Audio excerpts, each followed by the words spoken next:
Қайырлы күн достар, менің каналыма қош келдіңіздер. Бүгін сіздермен бірге өте дәмді балмұздақтар іздес, ауызда еритін испанский чизкейкті бірге әзірлейтін боламыз. Бұл пирогтың ерекшелігі осылай сырты күйіп піседі. Өте дәмді, ауызда ериді. Міндетті түрде отбасыларыңызға жасап қуантыңыздар.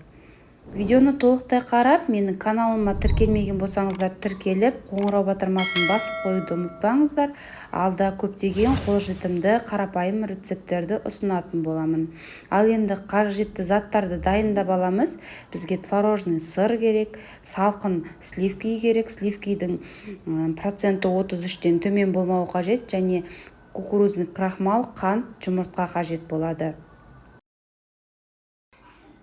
Алдымен творожный сырымызға қантымызды салып аламыз.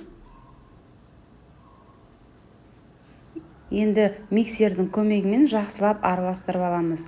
Мұнда көп миксерлеудің қажеті жоқ. Бар болғаны қантымыз ерігенше барлығын жақсылап араластырып алатын боламыз.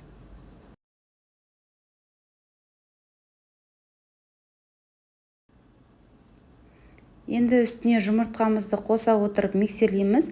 Жұмыртқаның барлығын бірден қоса салмаймыз. Бір-біртіндеп сала отырып миксердің көмегімен жақсылап араластырып аламыз. Құрамын толықтай описание бөліміне қалдырамын. Төменнен қарасаңыздар болады.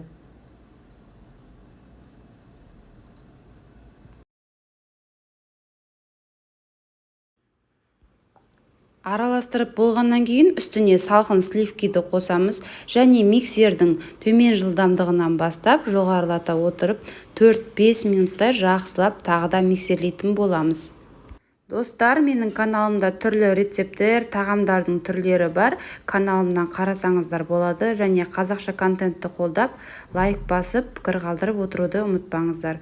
Ең соңынан кукурузный крахмалды салып аламыз, және барлығын тағыда миксердің көмегімен араластырып аламыз. Өте ерекше, керемет пирогтардың бірі, ешқандай ұн қосылмайды. Барлығын миксерлеп болғаннан кейін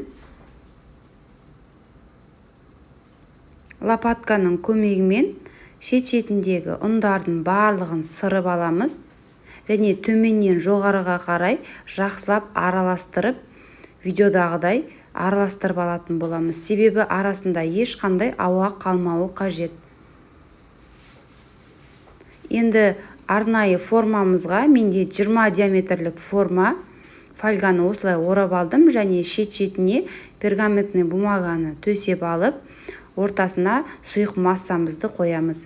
Пешімізді алдын ала міндетті түрде 200 немесе 220 градуста қыздырып алатын боламыз. Пештің қызуына байланысты уақыты. Енді бетін жақсылап тегістеп, видеодағыдай сілкіп аламыз, және пешімізге қызарғанша, күйіп піскенше пісіріп алатын боламыз. Мінекей достар, бізде осылай көтеріліп, керемет күйіп піседі, бірақ сәлден соң басылады. Міндетті түрде 2 сағаттай суытып аламыз, суыған соң барып кесеміз. Енді қалауларыңыз бойынша бетіне түрлі жемістерді қойсаңыздар болады. Мен осылай клубникамен сәндедім, немесе сахарный пудра сепсеңіздер де болады. Болмаса осылай өзінің сол күйі ұсына берсеңіз де болады. Бұл пирог енді дәмді болады. Міндетті түрде осы рецептпен жасап көріңіздер. Сіздерге ұнаса лайк басып, пікір қалдыруды ұмытпаңыздар. Сіздермен болған Нұрия Аманкелді. Келесі видеоларда жолыққанша қош сау болыңыздар.